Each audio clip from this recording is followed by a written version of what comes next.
Hoje trago ao canal do YouTube da Certform Escola de Formação Prática uma matéria de contabilidade financeira. Vamos falar sobre suprimentos. O que é que são suprimentos? Como é que se contabilizam? Em relação aos juros, até que ponto são aceitos do ponto de vista fiscal? Trata-se de uma matéria sobre o financiamento das empresas pela via do capital alheio, ou seja, neste caso, de empréstimos que os sócios podem fazer à sua empresa. Antes quero começar por lhe agradecer o facto de estar a visualizar este vídeo. Sejam muito bem-vindos à Certform Escola de Formação Prática. Eu chamo Miguel Fragoso, sou economista e contabilista certificado e formador nas áreas da contabilidade, fiscalidade e finanças empresariais. Fiscalidade, contabilidade, finanças empresariais, gestão de negócios são matérias que ministro nos cursos fortemente práticos da Certform Escola de Formação Prática.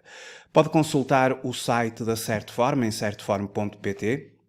Vai ter acesso ao calendário de formação, onde estão disponíveis as datas de início dos próximos cursos. E para conhecer detalhadamente os programas, os objetivos dos cursos, pode também consultar no site da Certform e-learning e live streaming e ter assim acesso a toda a oferta formativa que disponibilizamos na forma e-learning, ou seja, através da plataforma e-learning da Certform, com sessões assíncronas, que podem ser feitos estes cursos e-learning de acordo com a sua disponibilidade, ao seu ritmo e a partir de qualquer parte do mundo. Desde que tenha uma ligação à internet, um computador, fazendo a inscrição, terá acesso às credenciais de acesso à plataforma e-learning da Certform e iniciar assim de imediato o seu percurso formativo. Nas formações live streaming, ou seja, com sessões síncronas, aqui os cursos têm efetivamente uma data de início, porque são grupos de formação, turmas, nesse sentido, no calendário de formação da Certform, pode consultar as datas de início dos próximos cursos e quaisquer dúvidas que tenha, questões que nos queira colocar, pode sempre fazê-lo através dos contactos que estão no site, do e-mail, o geral@certform.pt. O tema deste vídeo são os suprimentos. Como é que se contabilizam suprimentos?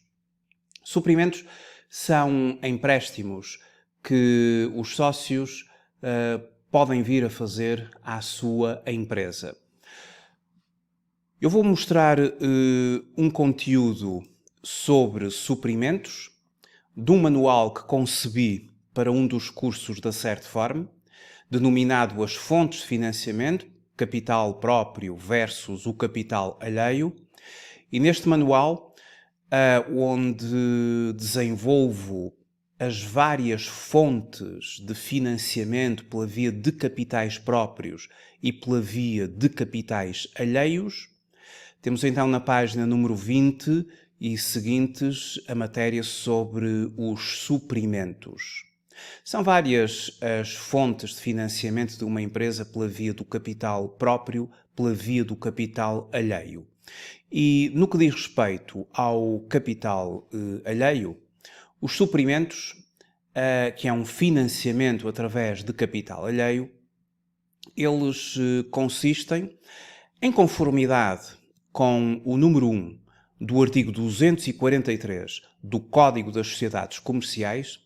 Esta matéria dos suprimentos é uma matéria que está regulada no Código das Sociedades Comerciais.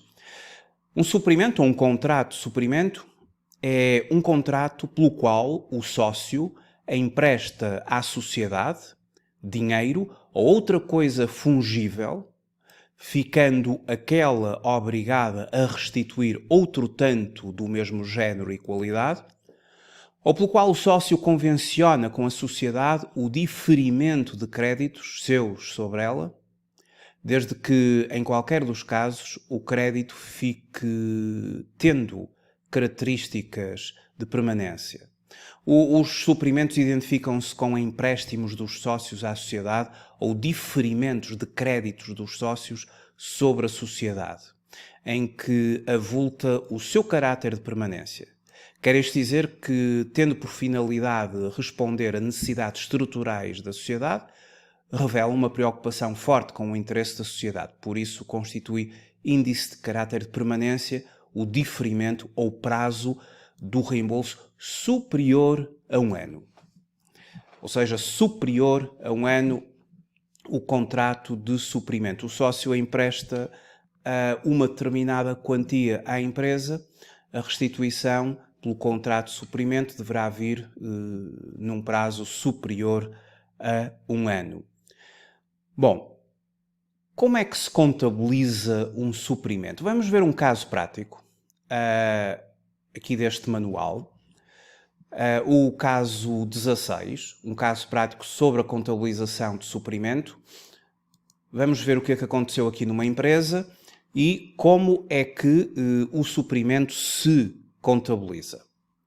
E depois também vamos ver como é que impacto é que esta contabilização vai ter ao nível das demonstrações financeiras da empresa, nomeadamente ao nível do balanço e da demonstração dos resultados, e até que ponto os juros que o sócio vai cobrar ou receber da empresa são, na perspectiva da empresa e em sede de IRC, aceitos do ponto de vista fiscal. Temos a entidade ABH Limitada, pretende obter um financiamento a médio e longo prazo, no montante de 150 mil euros.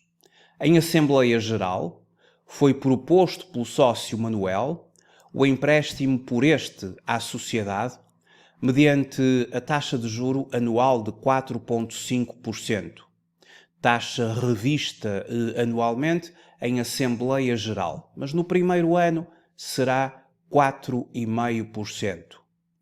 Juros pagos no final de cada ano do empréstimo e o reembolso total no período a determinar pela gerência da empresa. A proposta do sócio foi aceite, tendo o montante sido transferido, portanto do sócio obviamente para a empresa, no dia 30 de abril do ano N. Em primeiro lugar, vamos fazer aqui umas contas.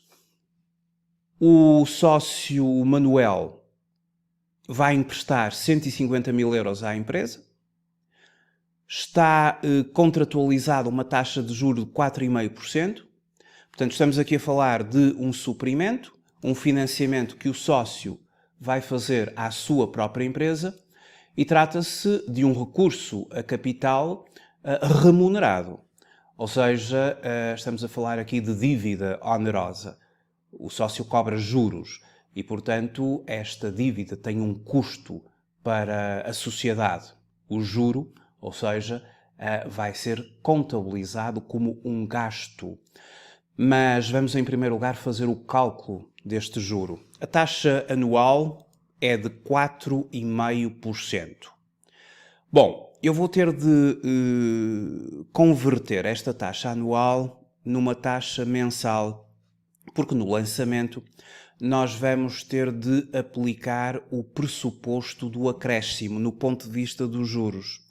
O pressuposto do acréscimo diz-me que os gastos, ou os rendimentos, neste caso os gastos, eles vão ser reconhecidos no período a que dizem respeito, independentemente do pagamento, no caso dos gastos, ou do recebimento, no caso de rendimentos, a ocorrer em período ou em períodos seguintes.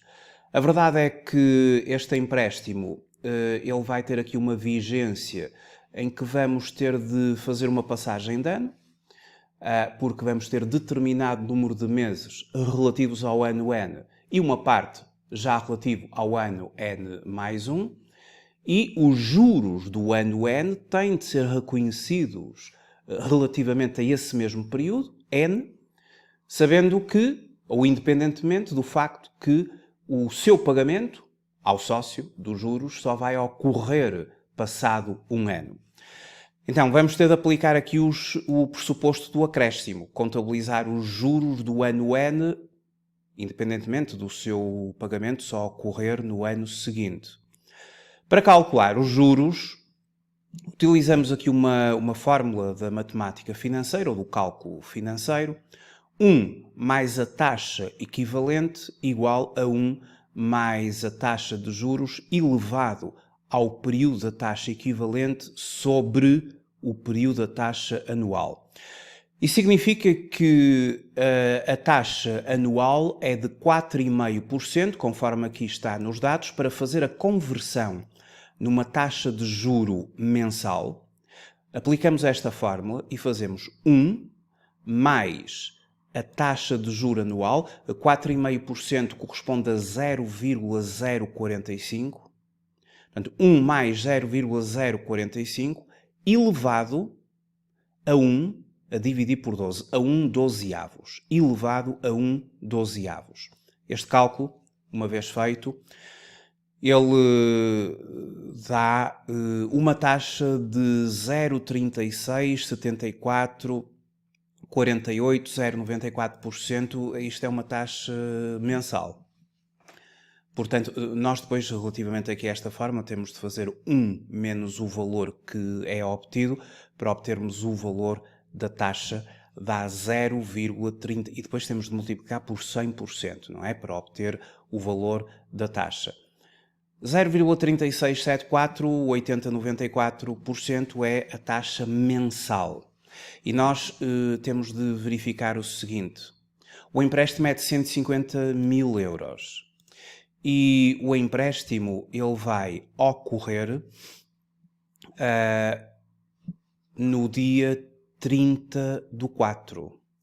Portanto, no dia 30 do 4 é o dia 30 do 4 do ano N, é quando o sócio empresta a verba de 150 mil euros.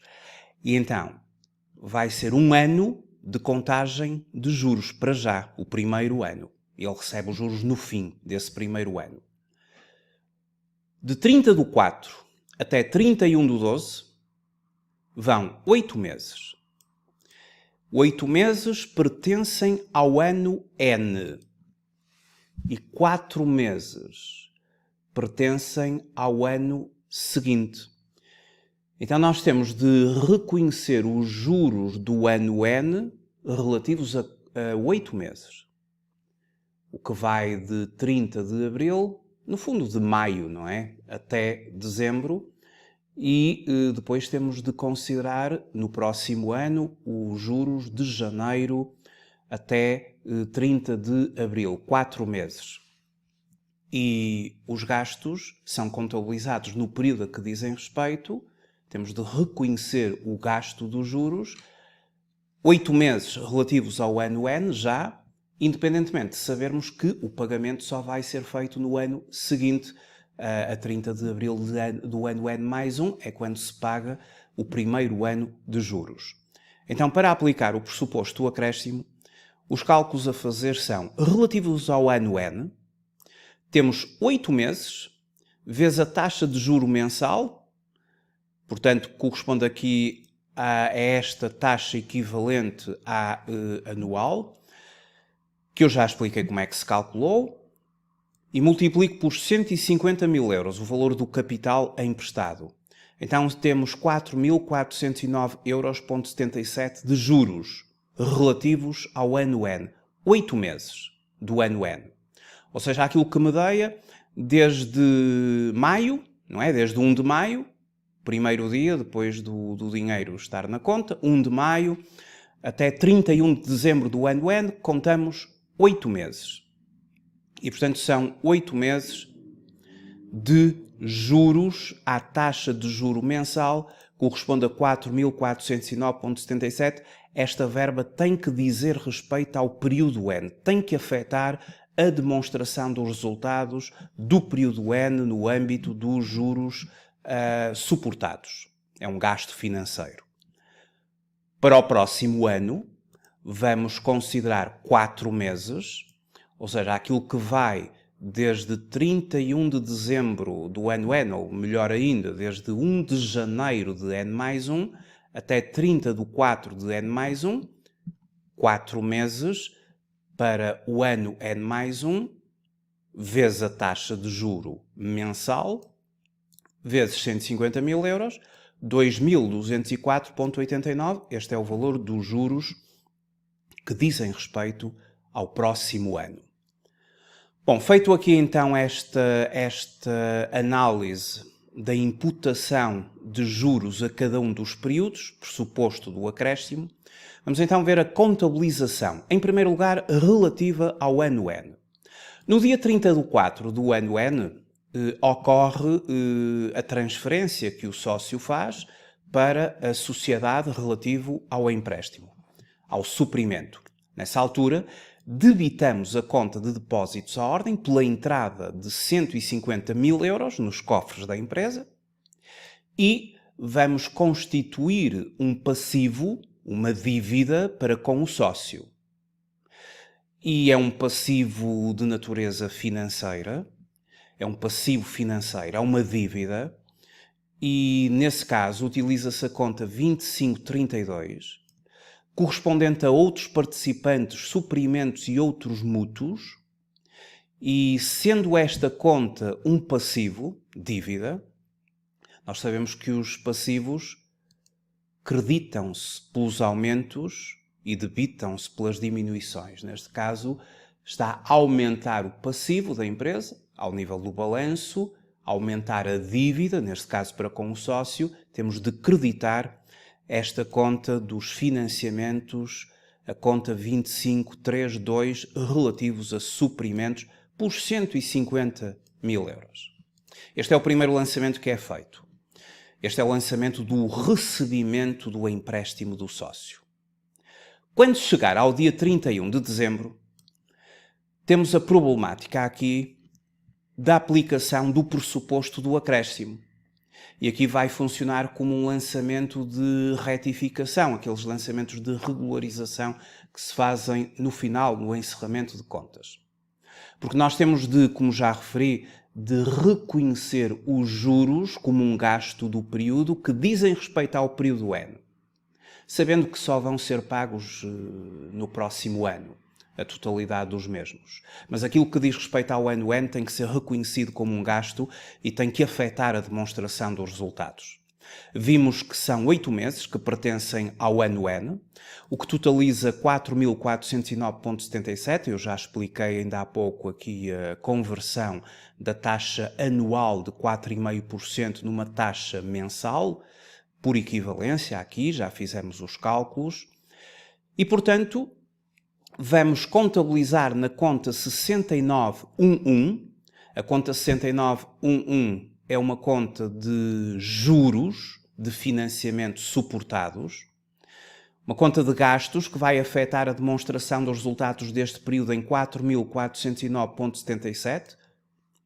E a contrapartida? Bom, a contrapartida é a aplicação de uma conta de acréscimos.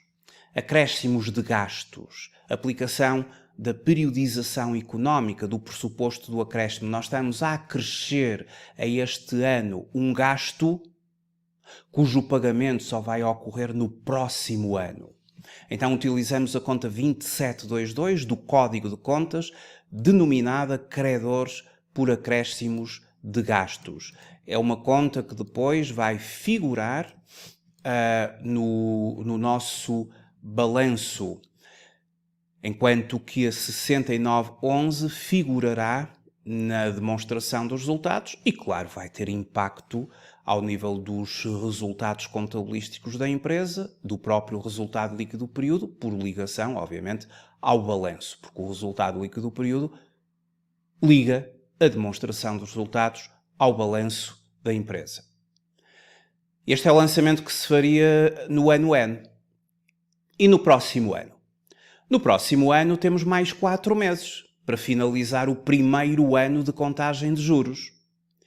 E chegados a 30/4 de N+1, data que está estipulado para pagar a primeira parte dos juros, ou os juros anuais relativos aqui a este financiamento, que vence 4,5% de taxa de juro anual, paga no final de cada ano do empréstimo e o empréstimo começou a 30 de 4 do N e o seu primeiro ano tem términos a 30 de 4 do N mais 1, e nessa altura o que é que nós vamos fazer? Vamos ter de reconhecer o pagamento aos sócios, ou ao sócio neste caso, dos juros anuais. Vamos-lhe pagar juros e nesta altura vamos-lhe pagar os juros todos, porque o pagamento, segundo o contrato, de juros anuais é feito no final de cada ano. De cada ano, obviamente, deste contrato de suprimento. A 30 de 4 de N mais 1, vence então os 12 meses, contabilizamos nessa altura os juros que efetivamente pertencem ao ano N mais 1 e que são 4 meses, ou seja, 2.204,89. Estes são os juros que efetivamente pertencem ao ano N mais 1, o janeiro, o fevereiro, o março e o abril. Até 30 de abril, portanto, venceram 2.204,89 euros de juros, conforme estava demonstrado aqui no cálculo que eu fiz há pouco. E depois, aquela parcela de juros que tinha ficado a crédito da conta 2722, credores por acréscimos de gastos, que anteriormente foi creditada, agora vamos debitá-la. E saldou. Ou seja, quando no ano seguinte debitamos os credores por acréscimos de gastos, esta conta que tinha assumido ali um passivo, agora a nível de balanço, agora salda. E estas contas de acréscimos e diferimentos, elas no ano a seguir, elas acabam por saldar. É o que acontece aqui, esta conta é debitada por 4.409,77, que eram os juros que foram gasto do período anterior e que agora vão ser efetivamente pagos. Temos de fazer a retenção na fonte. Trata-se de uma retenção na fonte de capitais. Os juros, na perspectiva do sócio, os juros são um rendimento de capitais, portanto, vão ser integrados na perspectiva do sócio, considerando que o sócio é uma pessoa singular, é o Manuel, ou seja, é um sujeito passivo de IRS. Para ele, os juros vão constituir um rendimento da categoria E, ou seja, um rendimento de capitais. E os rendimentos de capitais, no caso concreto aqui destes juros, vão fazer uma retenção a uma taxa liberatória estipulada no artigo 71 do Código do IRS. Uma vez que o destinatário dos juros é uma pessoa singular, temos de consultar o Código do IRS, nomeadamente o artigo 71 do Código do IRS, e verificar qual a taxa liberatória que incide aqui sobre este tipo de rendimento da categoria E. E a taxa liberatória que vai incidir sobre este rendimento é de 28%, conforme está explanado aqui no artigo 71 do Código do IRS. Trata-se de uma taxa liberatória que, quando agora deste pagamento, a entidade que vai, a sua empresa, que é uma entidade com contabilidade organizada, vai reter 28% sobre o valor dos juros, ou seja, 1.852,11. E, portanto, este valor vai ficar ali na entidade para que a entidade, pela via da substituição tributária, aplica-se aqui este princípio da substituição tributária, a entidade retém esta verba e até ao dia 20 do mês a seguir terá de transferir esta verba para as finanças. E o sócio tem, assim, o imposto sobre estes capitais já considerado pela via da taxa de tributação, neste caso liberatória, em sede de IRS.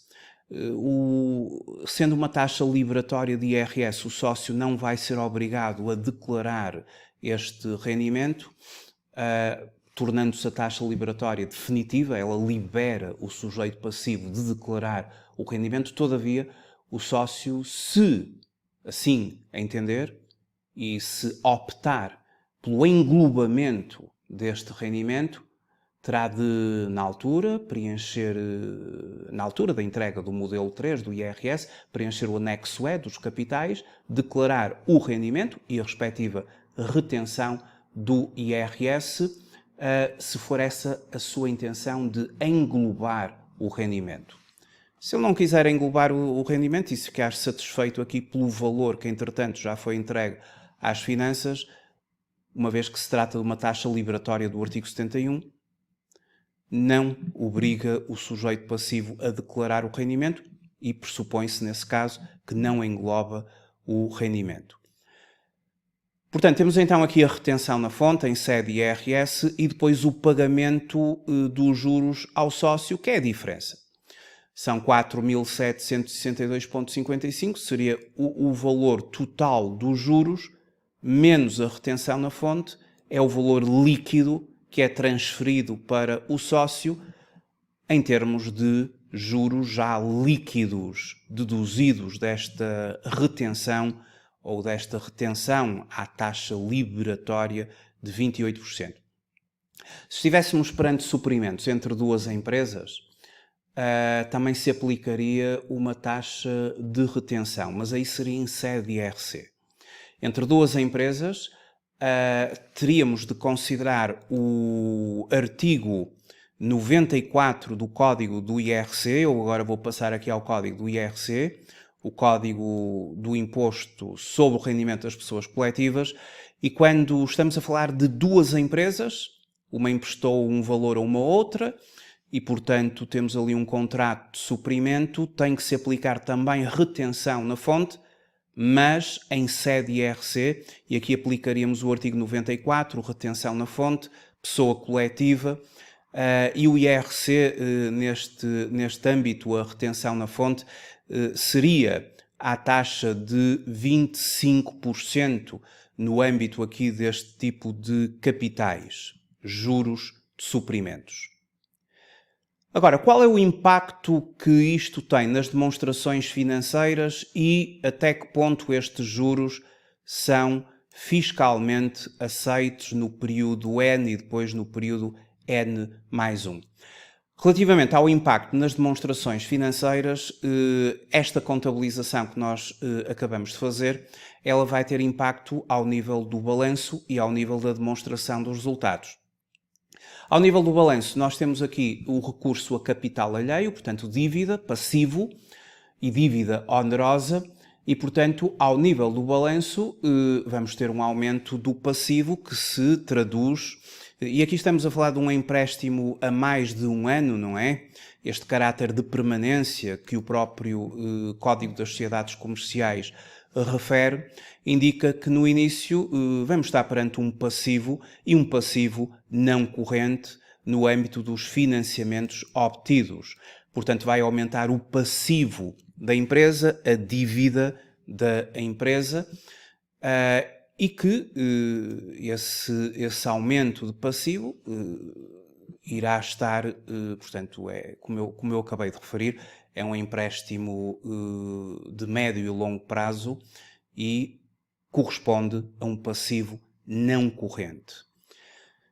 Ao nível do balanço, temos este principal impacto do passivo. Claro, teríamos também o impacto do aumento dos nossos depósitos, 150 mil euros. Também teríamos aqui um aumento dos credores por acréscimos de gastos neste primeiro ano, de 4.409,77, também tem impacto no balanço. E depois, ao nível da demonstração dos resultados, o impacto está nos juros. Ou seja, na demonstração dos resultados do ano N, virão juros de 4.409,77 por causa da contabilização na conta 6911, e depois no próximo ano, 2.204,89, também por causa da conta 6911.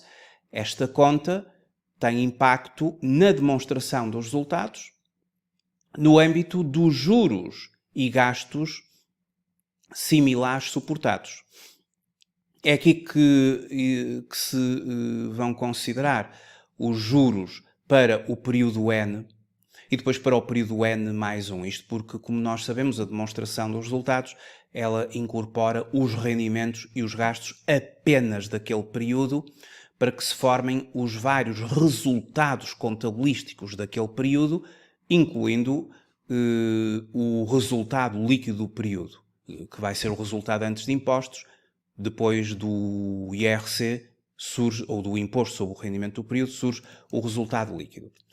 A questão que se coloca é a seguinte: estes juros que vão ter impacto na demonstração dos resultados, os do período N e depois no próximo ano, os do período N mais 1.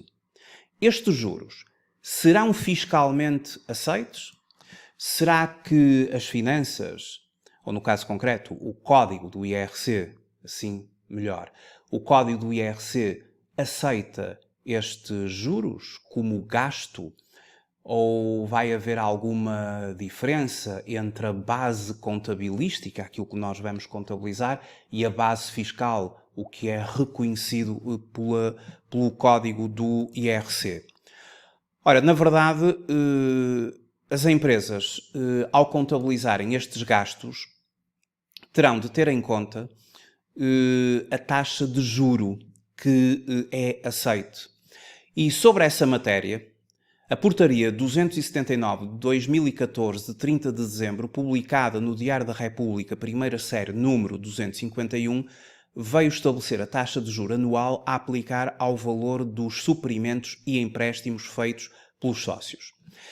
E segundo a linha M do número 1 do artigo 23A do Código do IRC, este artigo, que é um artigo muito importante no Código do IRC, este artigo 23A é o artigo que estabelece os encargos que não são fiscalmente aceitos. Vamos só verificar aqui, artigo 23A do Código do IRC. Este aqui é o Código do IRS, peço desculpa, vamos só ali. Estou a utilizar aqui dois códigos em simultâneo. Portanto, o Código do IRC, agora sim, é este. Estabelece no seu artigo 23A quais são os encargos não dedutíveis para efeitos fiscais. Ou seja, não são dedutíveis para efeitos de determinação do lucro tributável os seguintes encargos, mesmo quando contabilizados como gastos do período de tributação.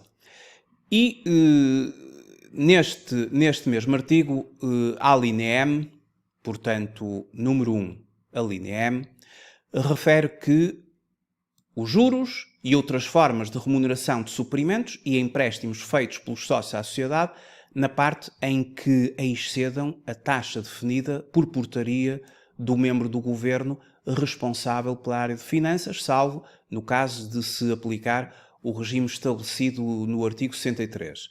Ou seja, existe uma taxa de juro que estabelece aqui um limite. E essa taxa de juro já está definida, porque, entretanto, esta portaria já a temos há algum tempo, não é? Portaria 279/2014. Esta portaria diz-nos que manda o Governo, pelo Secretário de Estado, por aí fora, nos termos da linha M do número 1 do artigo 23A do Código do IRC, que, para os efeitos previstos na linha M número 1 do artigo 23A do Código do IRC, a taxa de juro anual a aplicar ao valor dos suprimentos e empréstimos feitos pelos sócios à sociedade corresponda à taxa Euribor a 12 meses do dia da constituição da dívida, acrescida de um spread de 2%. E esta é a taxa máxima fiscalmente aceite. E o número 2 refere ainda que, quando se trata de juros e outras formas de remuneração de suprimentos e empréstimos feito pelos sócios a pequenas e médias empresas, como tal qualificadas nos termos previstos no anexo ao Decreto-Lei 372 de 2007, a taxa a que se refere o número anterior corresponde à Euribor a 12 meses do dia da constituição da dívida, mais um spread de 6%.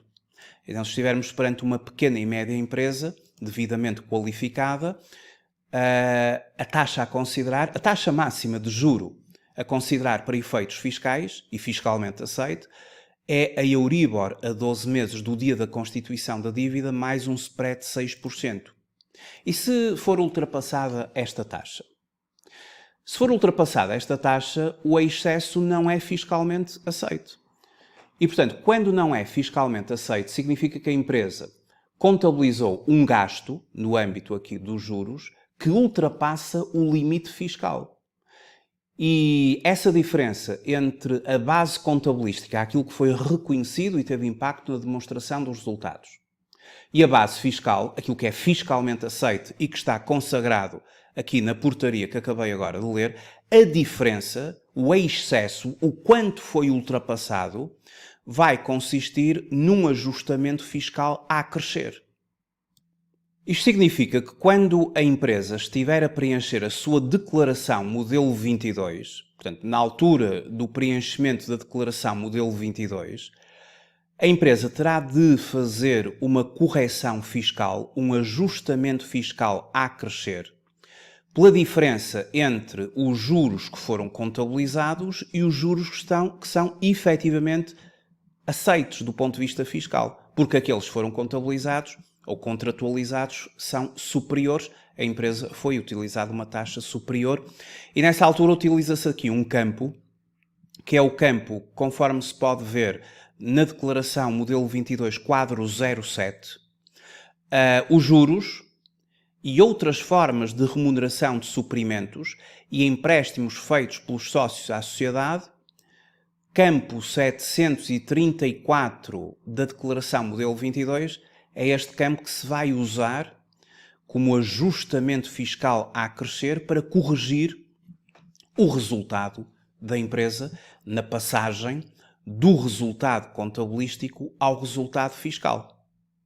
Porque aqui a portaria define, efetivamente, quais as taxas de juro máximas que podem ser usadas e, uma vez a empresa ultrapassando, vai reconhecer na demonstração dos resultados gastos de juros superiores àqueles que fiscalmente são aceitos pela taxa de juro máxima e, portanto, quando uma empresa contabiliza gastos na perspectiva contabilística superiores àqueles que são fiscalmente aceitos no âmbito do código do IRC, teremos de ter um ajustamento fiscal a crescer, corrigir o resultado da empresa na passagem do seu resultado contabilístico ao resultado fiscal. Muito obrigado por ter visualizado este vídeo. Até uma próxima oportunidade. Até breve.